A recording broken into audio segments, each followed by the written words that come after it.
So I mean, now we're going a bit further. So we've created the visual identity.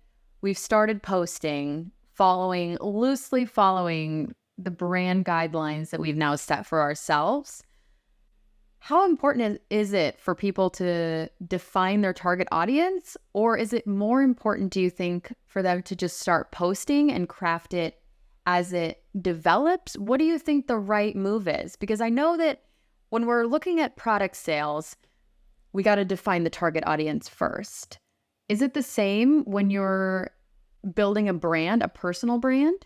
I feel like it's slightly different, and I'll explain why. I ultimately, when it comes to musicians, firstly, my favorite line I heard from someone I worked with at Sony was, "You can't pick your fans pick you." And that resonated so hard with me because it's so true. We were dealing with this guy band at the time that was like, "We need more male fans, more dudes, you know?" And we were like, well, your audience is 95% women. Like, why do you want to alienate who's already resonating with you as a musician? So you most of the time do not pick as a musician who your audience is going to be, but you can have kind of an idea at first.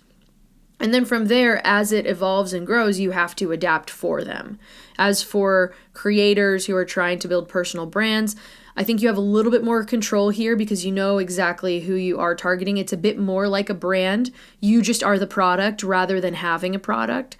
So then from that point of view, you generally know demographically who you're trying to reach. And then from there, the research is more about, well, who do they consume already as aspirational personal brands that you can look at and say, okay, what did they do to blow up and build their audiences? How can I kind of replicate that model for myself, but find different unique filters for that make sense for me?